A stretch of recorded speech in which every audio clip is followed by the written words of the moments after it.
சஷ்டி திதியில் யாரெல்லாம் விரதம் இருந்தால் என்னென்ன பலன்கள் கிடைக்கும் பார்க்கலாமா? முதல்ல குழந்தை இல்லை, குழந்தை வரம் வேணும் அப்படின்னு சொல்லி விரதம் இருக்கலாம் சஷ்டி திதியில்.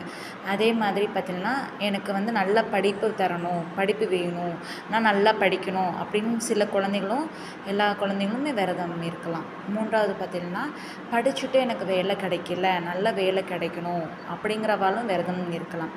அதே மாதிரி உடம்பு முடியாமல் இருக்கிறவா இருக்கா இல்லையா, அவளுமே இந்த விரதம்லாம் இருக்கலாம்.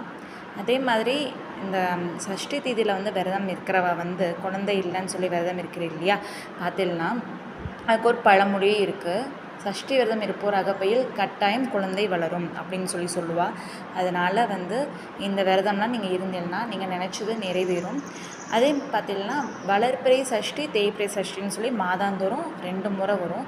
அதில் வளர்பிறை சஷ்டியில் நீங்கள் இந்த மாதிரிலாம் விரதம் இருந்தீங்கன்னா நீங்கள் என்னெல்லாம் நினைக்கிறீங்களோ அதெல்லாம் கட்டாயம் நடக்கும். அதே மாதிரி பார்த்திங்கன்னா இந்த ஐப்பசி மாதத்தில் வரக்கூடிய தீபாவளி முடிஞ்சு வரும் பார்த்தியா, கந்த சஷ்டி கவசம் விரதம், அந்த 6 நாள் மட்டும் விரதம் இல்லாதக்கு மாதம் வருகின்ற தேய்பிறை சஷ்டியும் இருக்கலாம். ஆனால் முக்கியமாக வளர்பிறை சஷ்டி இருக்கிறதுங்கிறது ரொம்பவே விசேஷமானது. இந்த வளர்பிறை சஷ்டியில் நீங்கள் விரதம் இருந்து என்னென்ன வரன்கள் உங்களுக்கு வேணும், என்ன வரம்லாம் நீங்கள் நினைக்கிறீங்களோ அது கட்டாயம் நடக்கும். நீங்கள் அதே மாதிரி நினச்சிட்டு நல்லபடியாக ஸ்லோகங்கள் சொல்லிட்டு உங்கள் வேண்டுதல் நிறைவேற்றினாலும் கட்டாயம் நீங்கள் நினச்சதெல்லாம் நிறைவேறும்.